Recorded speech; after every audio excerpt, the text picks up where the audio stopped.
story. This hour, newly released body cam footage, police body cam footage out of Chicago, has set off quite a fiery debate over the blurry line between what is considered regular police work in high crime areas and the use of excessive force.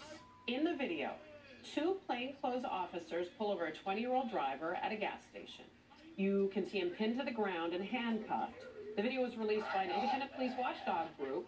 We're going to break down the video and discuss it step by step with Cheryl Dorsey, a former sergeant with the LAPD, and CNN legal analyst and civil rights attorney Areva Martin, who, by the way, if you hadn't noticed, both are African American. I'm sure you figured that out yourself. And this is something that we all have talked about repeatedly. I've talked with you individually. I think it's the first time the three of us have had a conversation. I thought it might be important because I think that depending on how you see this will depend on the lens you're looking at it with. And each of you have slightly different lenses, law enforcement and legal. But why don't we look at a couple of the clips? I think it's important to do that. The first one, I believe, is the original stop. Let's start there. What's up, man? You got a driver's license? Why? Because you didn't use your turn signal to come in here and your plate light is out. My turn signal was No, it's not. And my plate, Just so you know, light is out? Yes. You got a driver's license? Oh my God, are you serious right just now? so you know, you're being recorded with audio and video. Huh? You're being recorded with audio and video. Can you lower that window down, please? What is... I'm not... What is Just going lower on? that window Are down. you serious right now? Yeah. I didn't tell you to get out of the car, did I? Are you serious right now? I just pulled into the gas station to get some gas. That's fine. Okay, stop it there. Areva, let's start there. Is it this pretty common to see a stop like this when there's nothing egregious going on? Were they right to pull him over? Is it a typical stop? Is that for me or Areva? Sorry, my goodness, I'm looking right at you, Cheryl. And I called you Areva. Well, listen, officers have great latitude, and so the stop was legally correct in that if there's something wrong with your vehicle, if lights are not working, if you're missing a plate, if you have dark window tint, that's a reason for officers to engage you. So the stop was legally legit. Now, there's certain thing called spirit of the law, letter of the law, right? And so you don't have to necessarily stop someone because their license plate light isn't Because working. there'll be arguments, and I've heard some of them made, that, you know, you're a white guy driving through an affluent neighborhood, you're not going to get pulled over for those same issues. Selective enforcement, and we know that that happens, so let's not pretend that it doesn't. I talk about the two LAPDs all the time. That LAPD north of the Santa Monica Freeway and the one south of the Santa Monica Freeway. Police act very differently when they're dealing with people that look like me and you. So, Areva, then, let's talk about the way the driver reacted. He's questioning it, like, what the heck, what's going on here? Does he have the right to do that, or is it better to just comply? Absolutely, he had the right to ask what happened. I think he was startled because he's pulling into a gas station to get gas. They said he didn't use a turn signal. How many times has that happened to all of us on the road? On a daily basis. And we do know that it's selective enforcement, and officers have a lot of discretion. That could have very easily been an officer saying, sir, you didn't use the turn signal when you turned into the gas station. As a warning. Make sure you do the next time without asking him to exit the vehicle and escalating in the way that it did. But will an officer take his reaction as attitude? Will an officer read how he is questioning in a certain way and then react differently? Some may, and you know, I've coined a term that I like to use, contempt of cop. And what I mean by that is when you piss me off, there's a price to pay. And so I think that officer gave him a red flag when he said step out of the car. Because now he's already signaled to you that things are about to go sideways. What the gentleman should have done was just be quiet. Be a good witness and an advocate for himself because it's about to go really bad, really quick. Do you agree, Areva? Well, yes and no. First of all, we're dealing with a young man who I think he was 19, 20 years old at the time. So he's not a mature adult, perhaps, who's been watching these shows for the last couple of years, who heard this great advice. And I think it's natural for citizens to ask police officers, and we have a right to ask. There's also what a way did to ask. he do? And I didn't hear anything disrespectful or belligerent about the question that he asked. He said, what's going on? And he said, are you serious? But in a way, to me, that, again, sounded like a teenager. Okay, not someone who was being hostile. Let's move to the next portion of the clip. This is when he's out of the car. Let's look at this clip. Are you serious right now? Yeah. What are you serious right now? Moving, dude. Why are you moving? Oh my God, are you serious? Stop moving. Are you serious right now? Stop moving.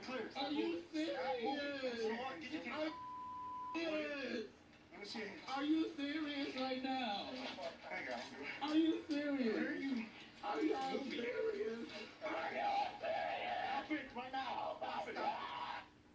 Okay, so Cheryl, we saw the young man's attitude change completely. He's asking questions, but is it appropriate for it to get physical so quickly in your estimation? Well, listen, he has a right to ask, and the officer could have put this thing to bed very easily by just explaining to him what was going on. And I think the officer escalated the situation, which is what we see time and time again, and not de-escalation of the situation. And so you hear the officer because he's aware that this thing is being recorded, both physically and audio recording, and he says, stop moving. And listen, I know police officers create that audio to make it sound like something more is going on. How do you stop moving? You're handcuffing me. I got to move. You're putting my hands behind my back. I'm moving because you're moving me. And so for the officer to say, stop moving, quit hitting me, don't kick me, then justifies that use of force that may be coming down the road. This guy's gone from from like, what the heck is happening to, you can tell he is scared and he's frightened and he's frustrated. His reaction, did it surprise you how he's reacting at all? I think it's the typical reaction that you would see from someone, again, who's pulled over because they didn't use a turn signal. And now he's wondering, why am I being asked to get out of my vehicle? And then this very quick escalation in terms of him being handcuffed. I think it's a very normal reaction. And I agree with you, Cheryl, that we often see in these audio tapes police officers writing the narrative. They're speaking out the narrative that they want to be the story. And in this case, the story is he made a sudden move, and because he made that sudden move, I had to take him down. Well, we don't know. Again, the body cam only shows so much. We don't know if he was asked to get out of the car, if he was physically taken out of the car. Let's go to the third clip here. I told you to stay inside the car. You got out. You opened my door. And then? You opened my door and threw me out. What are you talking about? You up. Then? You opened my I door. told you What to are keep you your hands talking up. about? When you step out. I told you to keep your hands up. Opened my. Why are you leaning on me like I'm not on the ground right now? You're fine. Why are you leaning on me like I'm not on the ground? You're putting pressure on me for no reason. I'm just laying on you. It's fine. Why are you laying on me? Yeah. What's the matter with you? Why are you acting like this? Why are you guys acting like this? You guys are abusing your power. And again, it comes to that lens by which you see the world. Because if you see the situation, you hear each of them telling their story as we're watching the video, Cheryl, you can see why the court of public opinion will say that was an abuse, or if you're a law enforcement person, I suppose you could say that guy was resisting, he was acting up. I mean, I can see why this can be a very complicated investigation. Well, listen, it's very simple for me, and I'm both. I'm a citizen, and I'm a black woman, and I'm a mother, okay? That young man was in custody at that point, and as a sergeant of police, and that's what I'm speaking as now, he was in custody, he was not a threat, he was handcuffed and laying on the ground. So why are you leaning on him but for to punish him now, but for to prove a point?